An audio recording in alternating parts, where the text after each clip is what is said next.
memprihatinkan tersebut adalah tewasnya ya Kasat Reskrim Polres Solo Selatan ya, yang disebutkan ditembak oleh Kabak Ops Polres Solo Selatan Sumatera Barat ya.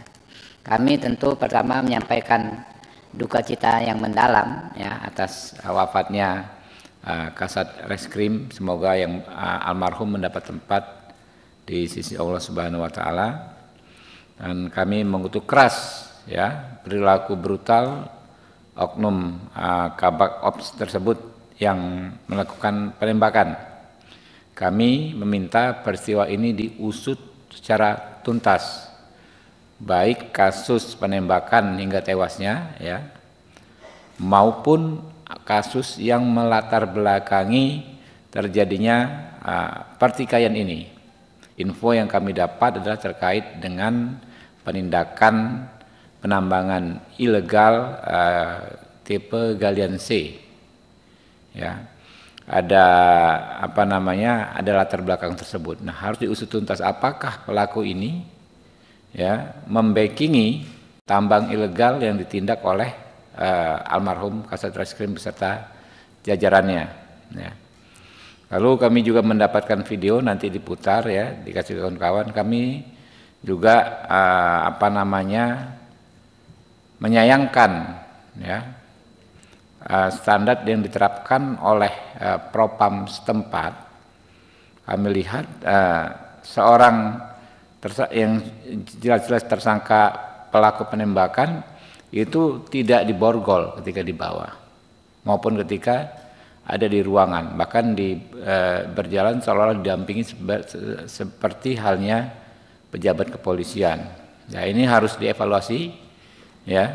Propamnya juga dievaluasi yang di situ. Ya, harusnya kan diborgol karena sudah melakukan tindakan yang sangat-sangat ekstrim.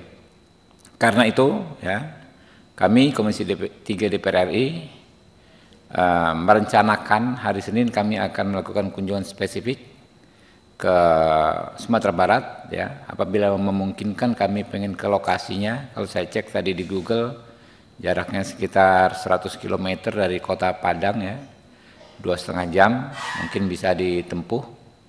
Dan berikutnya kami akan memanggil ya Kapolres, Kapolda, dan Kadif Propam Mabes Polri ya, agar kasus-kasus seperti ini benar-benar bisa diusut secara tuntas dan juga jangan sampai terjadi lagi di kemudian hari. Mungkin itu dari saya sementara. Kalau ada pertanyaan dari rekan-rekan. Ya, Bos.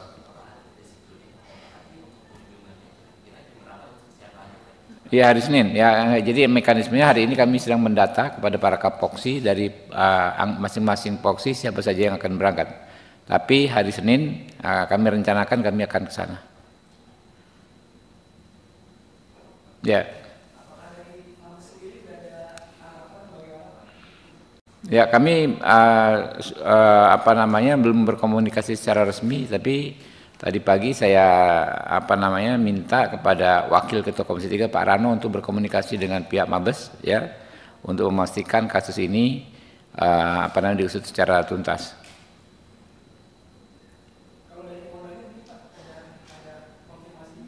Ya, ini dalam proses kita akan hubungi. Yang jelaskan supaya clear, jelas kami mendapatkan informasi yang lengkap, detail dan jelas. Kami nggak bisa hanya melalui sambungan telepon. Kami harus berkunjung ke sana. Ya, Bro.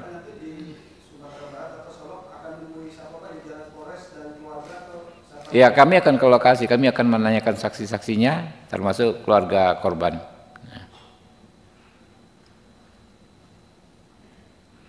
Oke, guys, yuk.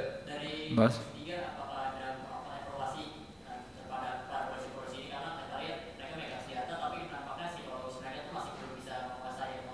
Ya, itu termasuk salah satu dari materi yang akan menjadi bahan rapat kami ketika kami memanggil Kadif Propam pekan depan. Akan kami panggil secara khusus Kadipropam untuk sama-sama mengevaluasi bagaimana penggunaan senjata, termasuk bukan hanya penggunaan senjata, termasuk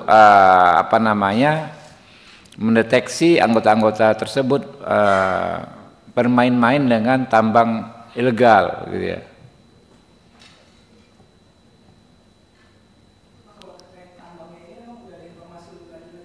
Ya itu dia, kita kan baru makanya kita mau ke sana, Bos, ya.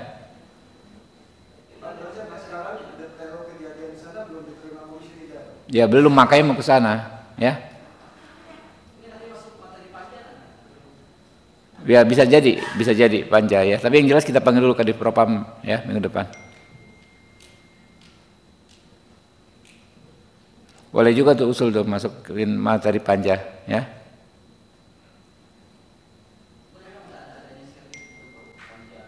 Iya makanya ente usul kita tampung, Bos. Ini kejadian baru tadi pagi gitu loh, ya. Oke, Bos. Yuk, thank you. Karena ente usul kami langsung masukkan. Yuk.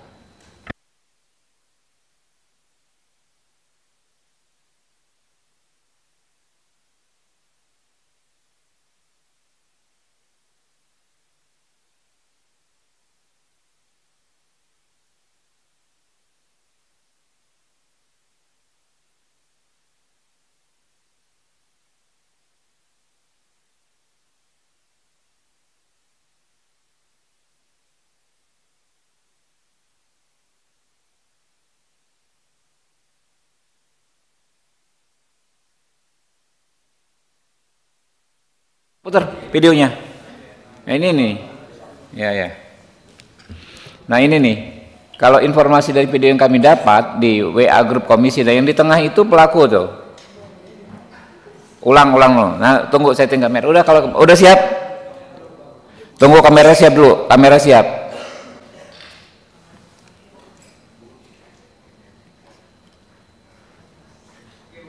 Iya tuh. Ya dari video yang kami dapat di WA grup Komisi 3, nah yang di tengah itu disebut adalah pelaku tuh. Ya, topi hitam tuh. Nah itu nggak diborgol kayak pejabat aja jalannya kan? Tuh.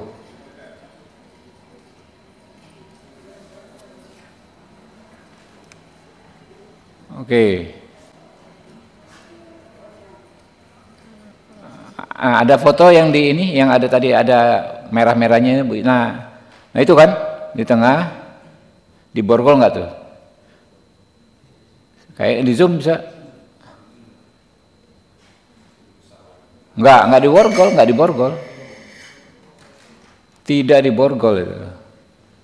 Oke, mau ngobrol aja nih kayak apa? Itu lagi, ada foto lagi. Nah ini di tangannya nggak diborgol. Ngerokok tuh kan kalau nggak salah ya? Merokok itu tangannya gimana?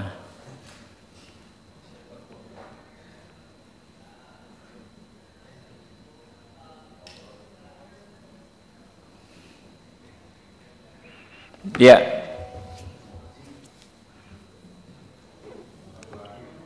Ada lagi? Ada lagi? Foto lagi? Cuma itu? Oke. Yang di WA lagi Bu, kamu? Di grup Komisi 3 ada nggak foto video?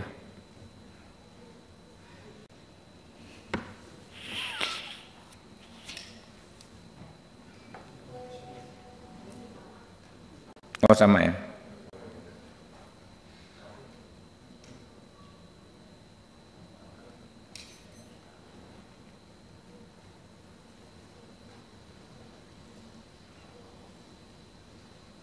Sedikit lagi saya ngomong biar nggak salah kutip ini. Dikit lagi teman-teman ya.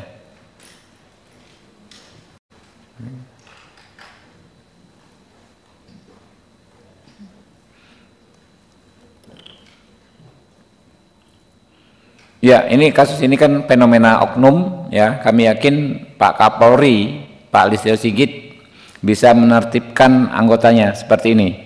Kalau standarnya Pak Sigit ya, standarnya Pak Kapolri, orang-orang begini nggak ada ampun. Pastilah ya akan diproses dengan tegas, akan ditindak dengan keras untuk menerima hukuman yang seberat-beratnya, baik dalam konteks pidana maupun dalam konteks etik ya. Jadi insya Allah ya kami percaya Pak Sigit bisa segera menyelesaikan masalah ini. Terima kasih. Oke guys, yuk, thank you ya. Nah, ini sekalian nih yang mau doorstop daripada gue dikejar-kejar kayak apaan gitu kan. Ada mau nanya apa aja coba kalau jawaban ini.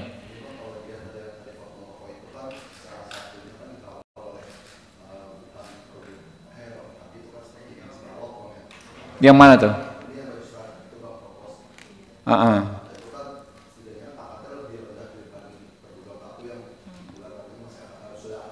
AKP Pak. AKP, Ajun Komisaris Polisi.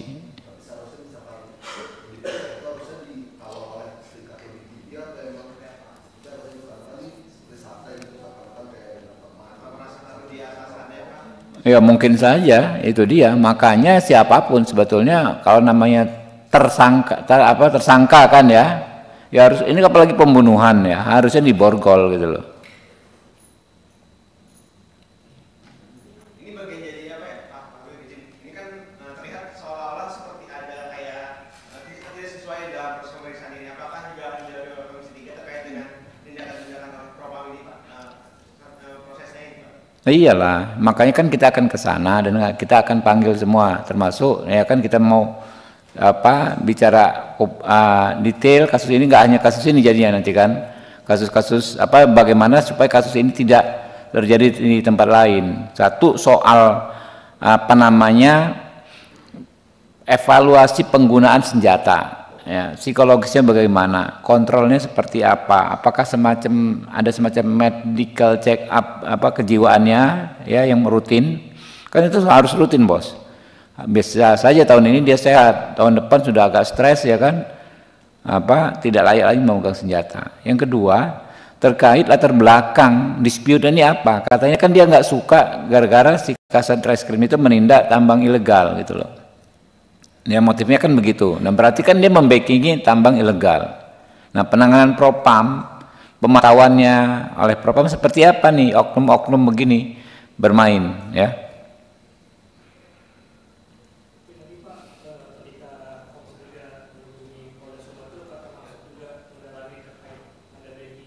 Iyalah, itu yang saya baru sampaikan tadi bos. Waduh, ini sorry ya, saya mulainya terlalu awal tadi. Yang janjian dari pagi baru ini datang. Saya yang terlalu awal tadi karena kelaparan belum makan siang. Bisa ini enggak sih? Bisa dikasih sama yang teman punya ini enggak sih? Bisa kan? Biasalah. Sanger, sama-sama ngerti.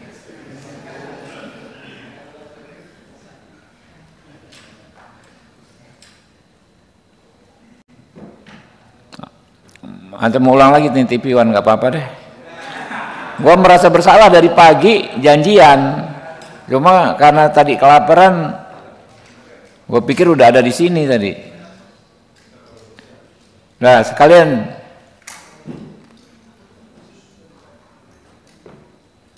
pokoknya ke depan ada yang penting begini bos, ya nggak teman-teman wartawan? Daripada doorstop satu orang ngejar gua, ngomongin ini satu orang lagi ngejar, capek gitu kan. Kalau begini kan lebih ini, apalagi kalian dapat gambar bagus kan belakangnya gitu kan.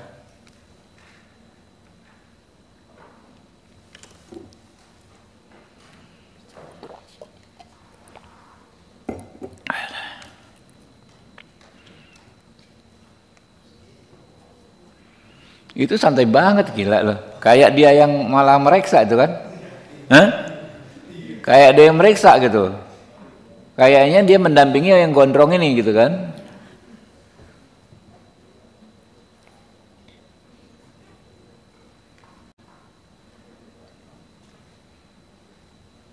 Dan jaketnya tuh harusnya disuruh buka ya kan, nggak tahu tuh jaket tuh ada apa di baliknya kan. Loh benar-benar. Kalau udah siap ngomong ya bro TV One. Lu yang janjian, lu yang telat, nggak apa-apa, telatnya dikit, gua awalnya terlalu awal tadi.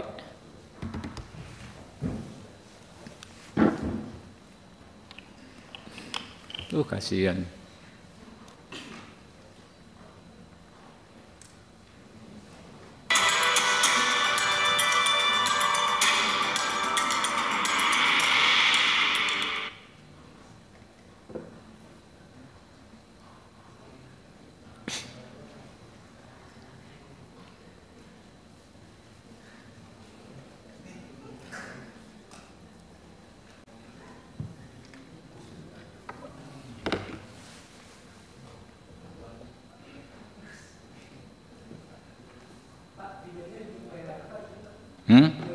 Ya, putar lagi videonya, Mbak Ica.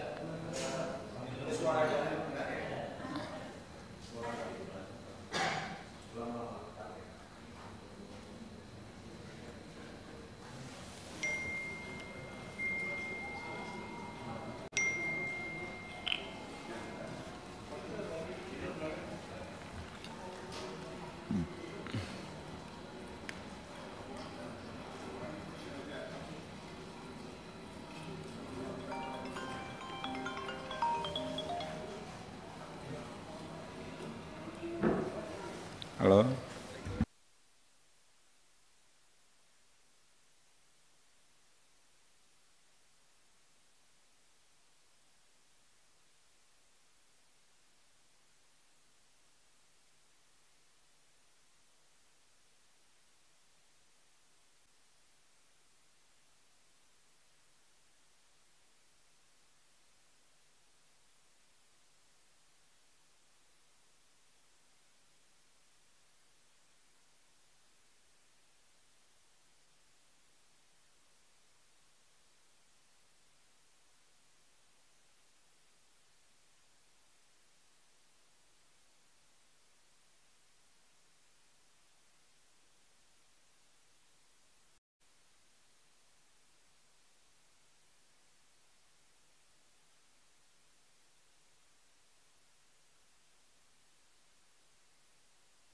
Nggak apa-apa deh, nih teman-teman yang telat ada beberapa gue lihat.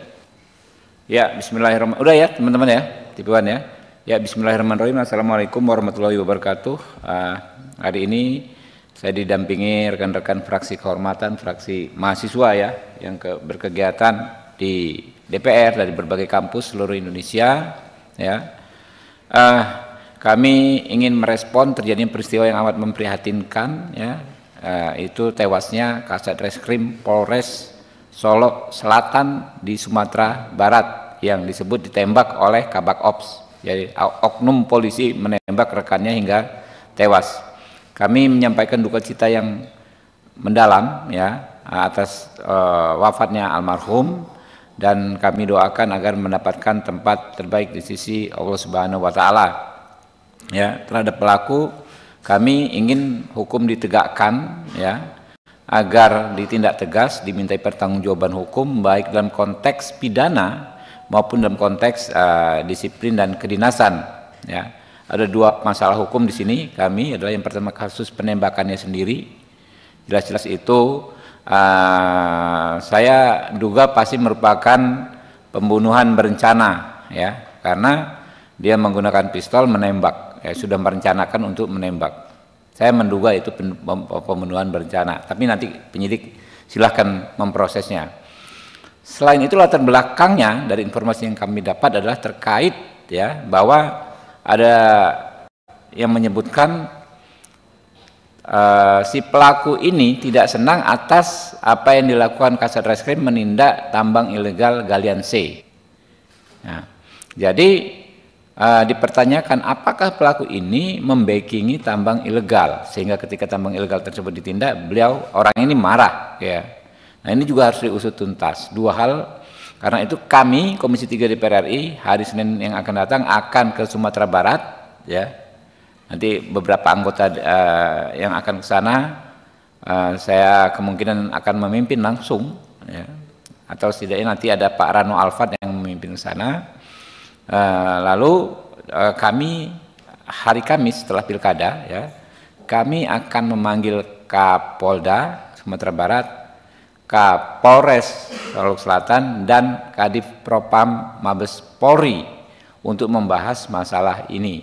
Ya memang masih spesifik masalah ini, tapi karena ada Pak Kadif Propam kami juga pengen tahu bagaimana pemantauan ya kelayakan anggota ini menggunakan senjata.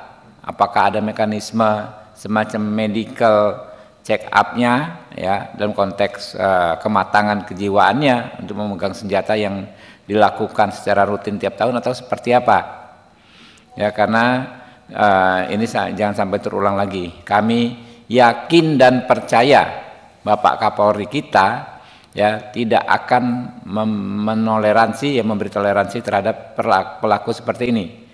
Kalau standarnya Pak Sigit orang seperti ini pastilah akan dikenakan tindakan yang tegas, baik dalam konteks kedinasan maupun dalam konteks hukum.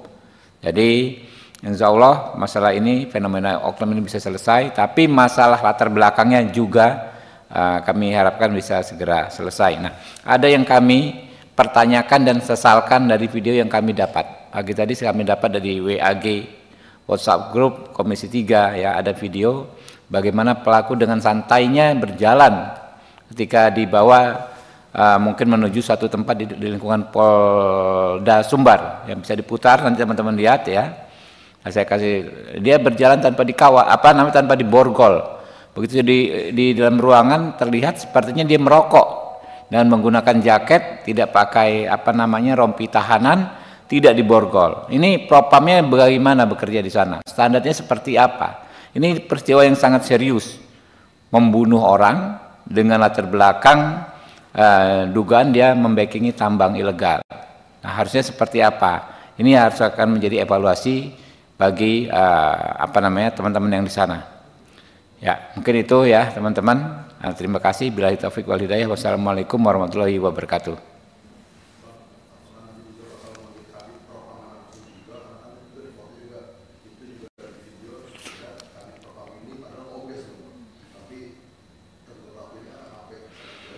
Ya, kalau Kapolda pasti dia membawa, dipastikan, dan kita minta untuk menghadirkan juga ya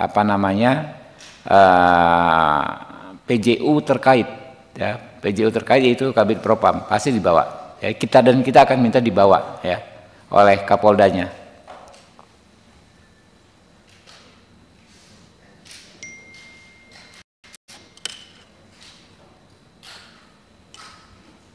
Oke ya teman-teman ya, makasih ya.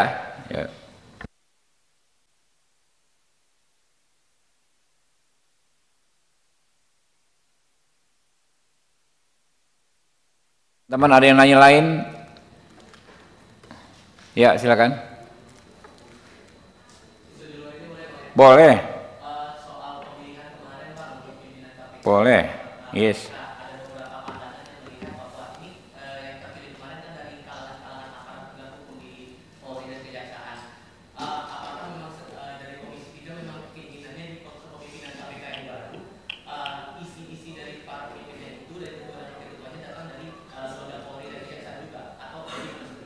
Ya teman-teman, minta tolong tolong dicermati proses yang berlaku kemarin sejak awal, sejak minggu lalu kan. Ingat hari Jumat kayak begini saya konvers di sini ya.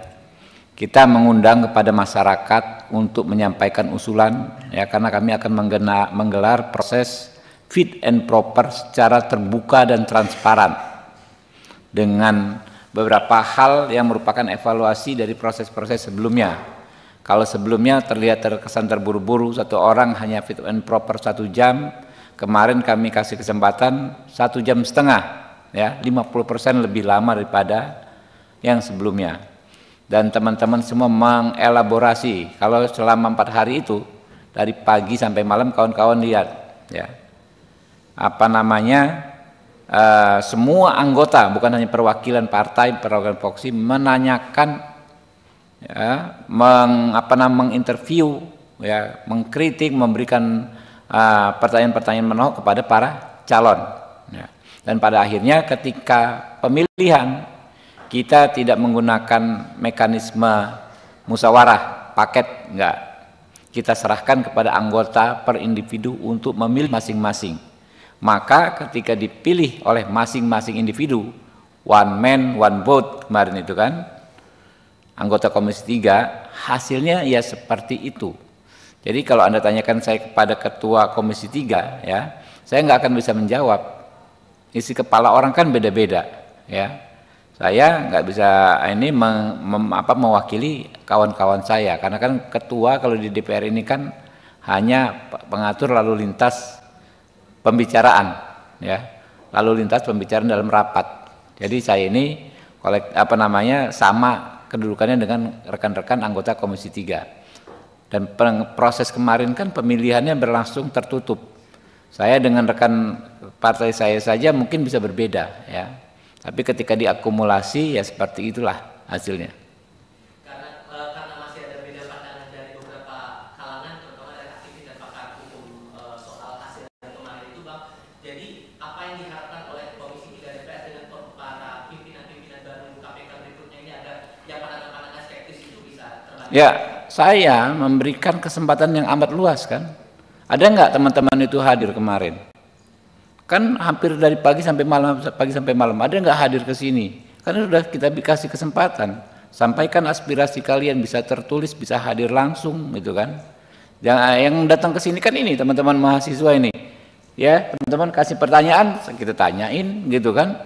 Kasih ini kita tanyain, nah mereka nggak datang kok, gitu kan?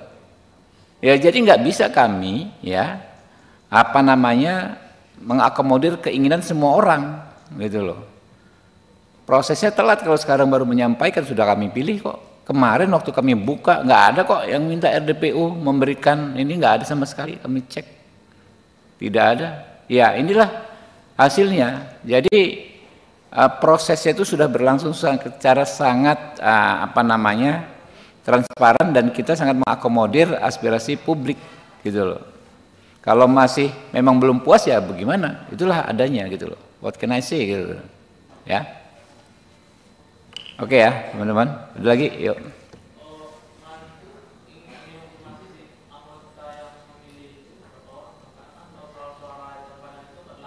Yes.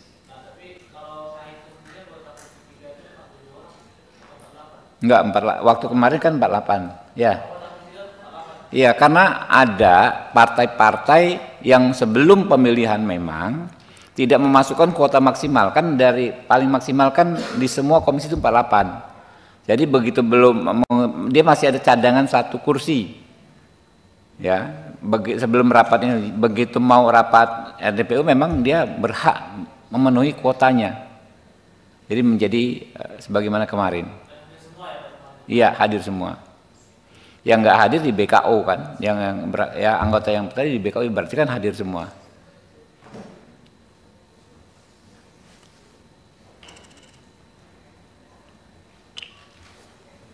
Udah ya teman-teman ya, yuk kasih ya.